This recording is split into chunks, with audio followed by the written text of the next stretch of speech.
Salam, selamat berjumpa lagi keluarga damai yang terkasih. Bersyukur kita bisa bersatu hati dalam renungan sama sehari ini. Sebelum kita lanjutkan, mari kita berdoa bersama. Tuhan, kami ucapkan syukur atas kesempatan yang Kau berikan agar kami bisa merenungkan firman-Mu. Mampukan kami untuk mengerti sebagian kecil dari firman-Mu. Datanglah Roh Kudus-Mu agar kami mampu membuka hati dan pikiran kami. Biarlah hanya Engkau sendiri yang dimuliakan. Amin. Renungan pagi hari ini mengambil tema kebangkitan setelah kematian. Ayat yang menjadi dasar renungan kita adalah dari Lukas 20 ayat 27 sampai 38. Fokus renungan kita adalah ayat yang ke-35 dan 36. Demikian firman Tuhan. Tetapi mereka yang dianggap layak untuk mendapat bagian dalam dunia yang lain itu dan dalam kebangkitan dari orang mati tidak kawin dan tidak dikawinkan. Sebab mereka tidak dapat mati lagi. Mereka sama seperti malaikat-malaikat dan mereka adalah anak-anak Allah karena mereka telah dibangkitkan. Keluarga damai yang terkasih, ada ungkapan bahwa cara berpikir ke depan menentukan perilaku kita sekarang. Atau perilaku kita sekarang mencerminkan cara kita berpikir ke depan. Ketika seorang berpikir bahwa kerja keras adalah investasi masa depan, maka orang akan bekerja keras untuk meraih kesuksesan di masa yang akan datang. Begitu juga ketika para ahli meramalkan tahun 2023 atau tahun depan akan ada resesi. Banyak orang saat ini berjaga-jaga agar resesi tidak berdampak pada dirinya. Bagaimana kalau masa depan itu adalah masa setelah kita mati? Sebuah kehidupan setelah kematian. Masa yang sama sekali tidak dapat kita prediksi. Apakah kebangkitan setelah kematian adalah sesuatu yang akan terjadi? Kalau prediksi tentang akan masa depan atau resesi di masa yang akan datang, itu bisa dihitung secara keilmuan. Tapi bagaimana kita memahami hal kebangkitan setelah kematian? Itu adalah sebuah pertanyaan yang perlu kita jawab. Hal inilah yang dipertanyakan oleh orang Saduki. Sebetulnya siapa mereka? Mereka hidup pada masa Tuhan Yesus.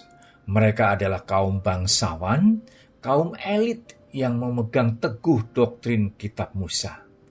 Mereka terbiasa bersandar pada logika mereka dan tidak percaya pada keterlibatan Allah dalam kehidupan mereka sehari-hari.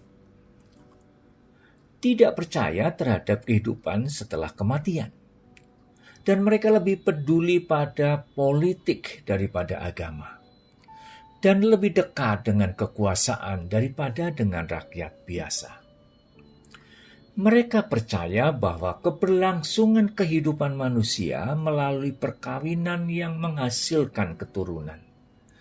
Melalui garis keturunan itulah masa depan mereka akan ditentukan. Tidak aneh kalau mereka mempertanyakan ajaran kebangkitan setelah kematian, karena hal itu tidak masuk dalam logika mereka. Tentunya Tuhan Yesus menentang cara berpikir orang Saduki, bahwa keberlangsungan hidup manusia ditentukan oleh perkawinan dan keturunan. Mereka berpikir bahwa kehidupan terjadi saat manusia ada di dalam dunia sekarang. Tidak ada dunia setelah kematian. Sebaliknya, Tuhan Yesus menekankan kehidupan setelah kematian, karena kehidupan adalah sebuah kekekalan. Allah itu kekal. Yang harus dicari bukan kehidupan sekarang berbasis garis keturunan, melainkan hidup yang kekal. Pikiran dan perilaku diarahkan ke kehidupan yang kekal tersebut. Pertanyaan adalah, siapa yang akan mendapatkan hidup yang kekal? Bukan karena keturunan dari hasil perkawinan, melainkan siapapun yang mendapat predikat anak Allah. Ayat 36 menegaskan, sebab mereka tidak dapat mati lagi. Mereka sama seperti malaikat-malaikat dan mereka adalah anak-anak Allah, karena mereka telah dibangkitkan. Pertanyaan untuk kita adalah, percayakah kita pada kebangkitan setelah kematian? Pemahaman atau kepercayaan kita tentang kebangkitan akan menentukan bagaimana kita menjalani kehidupan sekarang ini. Mari kita buktikan melalui cara kita berpikir dan cara kita bertindak. Tuhan menyertai kita semua. Amin. Mari kita berdoa. Allah Bapa di sorga, kami bersyukur dan berterima kasih karena Engkau sudah mengingatkan kami tentang kebangkitan setelah kematian. Ampuni kami kalau kami sering berpikir dan bertindak untuk kehidupan saat ini saja, bukan kehidupan kekal yang Engkau berikan. Kiranya Engkau akan terus menguatkan kami dalam menjaga agar kami bisa tertuju pada kehidupan yang kekal. Dalam nama Tuhan Yesus kami berdoa. Amin.